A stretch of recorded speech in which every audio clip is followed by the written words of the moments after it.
Everybody, I'm Grandmaster Ben Finegold here with 5 Minutes with Ben, or as I like to call it, 13 Minutes with Ben. We're looking at World Championship recaps the last week so far. We're almost halfway through. The match is 14 games, if it goes that long. First to get 7.5. And this is game 6. Liren is white, Gukesh is black, and let's have a look. Ding played a third move in 3 games. He played d4. He's already played e4, and he's played knight f3. So now he played d4. And for those of you who are wondering if we're going to see a London, we saw a London. And the players played a lot of preparation, and they were following a game that happened in 2022 between Levon Aronian and Liren Dominguez. So if you look at that game on a database you have or on the internet somewhere, you'll notice that the first new move of this game was played on move 16, and until then they were just playing their prep. And Liren must have prepared move 16 as his new move, and it seemed like Gukesh met it pretty well. Okay, so they played one of the main lines of the London. Bishop d6, check. And this is the game Aronian Dominguez from 2022. This has all happened before. White's also played knight bd2, but knight fd2 is the newest move. Then takes, strange pawn structure. White wins a pawn. Black threatens queen takes g2. It's not easy to stop queen takes g2.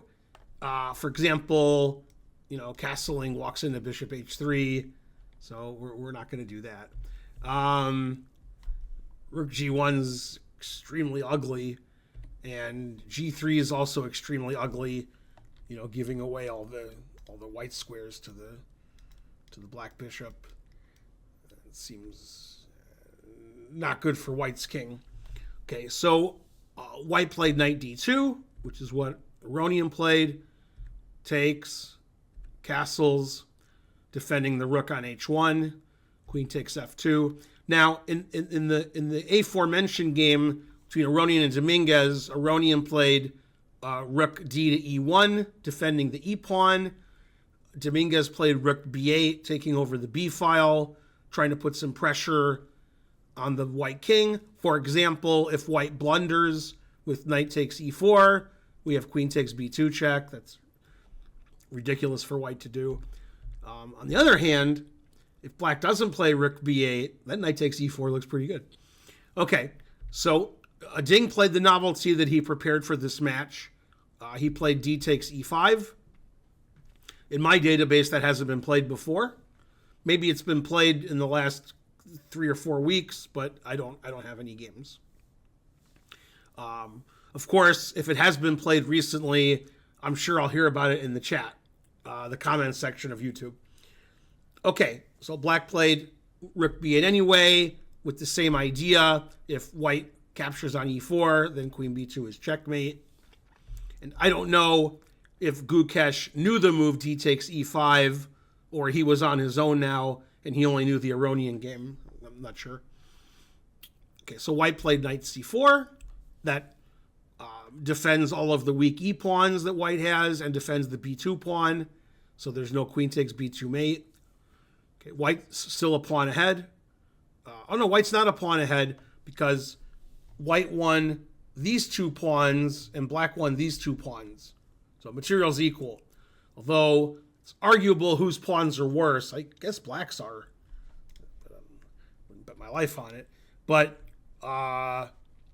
the A pawn's weak, C pawn, E pawn. Looks like they could all get captured at some point. Okay, so black played bishop e6. Black wants to play bishop takes c4, and then queen takes b2. So white played rook d2, which I think is forced. Queen f3, attacking the rook. Rook goes to e1, because if the rook doesn't go to e1, like g1 or d1, then when I take the knight and you recapture, your e pawn's not protected. And I would bet a lot of money that this is still in Ding's preparation. that Ding knows this position. And they traded on c4. And black played queen f5, attacking the e5 pawn. And they traded. Queen takes c6. Queen takes e5. And we have a position with equal material. Does Ding know this position from his prep? Probably not. But, maybe. But probably not. Okay, now they went into repetition mode. And it looked like this game was going to end quickly. Queen d5. White has the better endgame if they trade queens, because white has a passed c pawn and black doesn't have any passed pawns. It won't get any for a long time. So he avoided trading queens. Gukesh did. Ding said, why don't we trade queens? And Gukesh said, nah.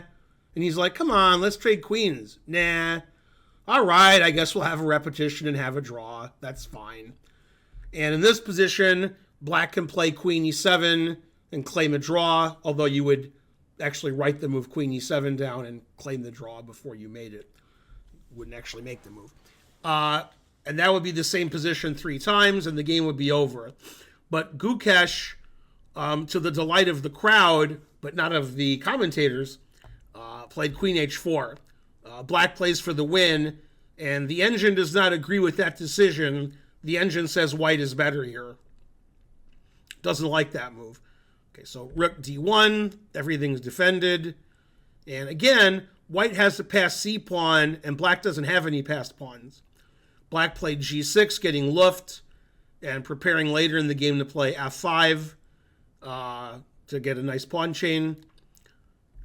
Queen e5, defending the h pawn, so the white rook can move, vertically from d2. Rook e8 attacking the queen. The engine wanted white to play queen a5. The commentators were thinking queen c5, but Ding played the practical move queen g3, and Ding said, hey, let's trade queens, and then you'll never get a passed pawn. The pawns on g3 and e3 stop black from playing f4, and white can start pushing the queenside pawns. And Gukesh said, nah, I still don't want to trade queens. Queen h5. And here white has a lot of moves that are interesting. Ding decided to slightly improve the position of his queen with the move queen f4. The queen seems better on f4 than g3. Put some pressure on e4. Queen a5, attacking the pawn on a2, so a3. And now Gukesh, who has worse position, the engine says 0.3 for white, something like that, 0.35. Played excellent move, queen b5. And the point of queen b5 is the queen's really active on b5. It has a lot of squares it can go to. Sometimes it can go down this diagonal. Sometimes it can go here and come into a2. Sometimes it can play queen c4, defending the pawn again. And again, it can go to a2. And the queen on a5 wasn't doing nothing. Okay, and Ding played rook d4. And now if black plays rook b8, threatening queen b2 mate, rook b4 is a good answer for white. White has a big advantage of not winning. And white wants to take on e4. And Gukesh played actively. You have to play actively in these endgames. Played queen e2. Excellent move. And that keeps an eye on the e3 pawn and the h2 pawn, which the white queen is defending both. Queen on e2 is very active. Ding said, get out of there. And Gukesh played queen f3. And in this position, Ding Liren made a very surprising move, especially to the commentators. I was watching Robert Hess and Peter Lako live, and they thought white should play queen g3. And then eventually white can play rook d7 or c4, king c2, c5, b4, and start advancing the queen side. And it looked like white had a slight advantage. But instead, Ding allowed the queen trade on f4, giving black a passed pawn. He played king c2. And the engine says it's okay, but now it says it's equal, that white doesn't have an advantage. So they traded on f4. Black played f5. We have an equal double rook ending. Both sides have 5 pawns. Both sides have a passed pawn. White played h4. What white doesn't want to allow is that black plays g5, takes on g5, and then f4. And g5 may not be a threat now because of rook g2, but g5 is going to be a threat because if we take on g5, black has two beautiful connected passed pawns that'll win the game for him. So white played h4 and said, no, you're not going to play g5. Now the Gukesh surprised the commentators again, played e3. Engine says it's fine. Rook e2. This seems like weakens the e-pawn and lets white's king go up. Black played rook e7. The engine says rook f6 is more accurate, but okay, it's ridiculous. King d3, rook e8, and he played h5. h5 surprised the commentators and me. So black wants to play the king up here, very simple, and not even take the h4 pawn, but more importantly, play king g4 and get the king really active. So black has a simple plan. Let's move the king up and let's do stuff. And black has another plan to move the king up and play h6, g5 and try to get that f4 push in. White's plan is pretty slow. It's moving all these pawns up, but that takes a while. That takes 7 or 8 moves before white's pawns are getting dangerous. So Ding played h5. That way he wouldn't lose his h-pawn if black's king walked up the board. And again, Gukesh and Ding surprising the commentators every move. Gukesh took on h5, surprising everybody. Still, engine says it's fine. Didn't surprise the engine. Rook d5, h4. So black has a simple plan. Queen the h-pawn. And if the rook takes the h-pawn on h2, then e2 is winning. So white has to get over there. So white took on f5.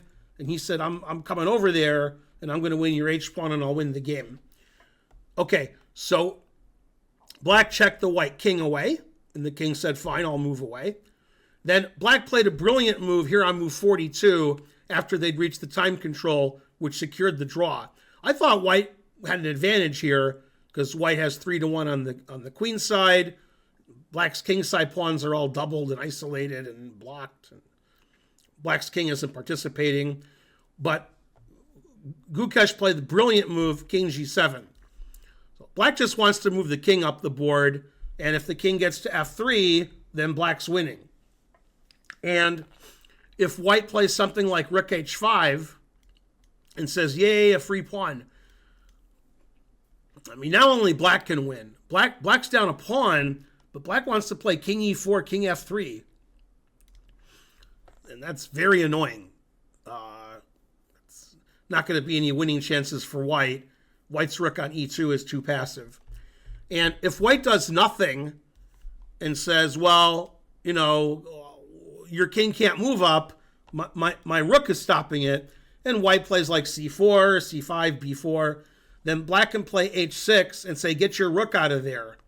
And once your rook is gone, I'm going to play king f5 and so forth. Rook h5, king g6, and we get the same thing. And white can take as many pawns as he wants. And here, I don't even know I think black should play king g4 and play king f3.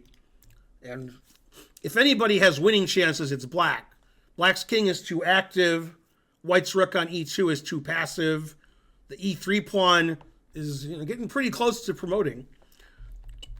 So Ding decided after king g7 it was time to make a draw, and that was the correct decision. He played rook g2 check, and black has 2 legal moves. One of them is a repetition of position, which is what happened, and the other one gets checkmated. So king h6 gets checkmated in 3 moves. Rook f6 check, only legal move. Rook g5 check, only legal move. Oh, I'm sorry. I thought he could take the pawn. This is what I thought during the game. And then rook h6 mate.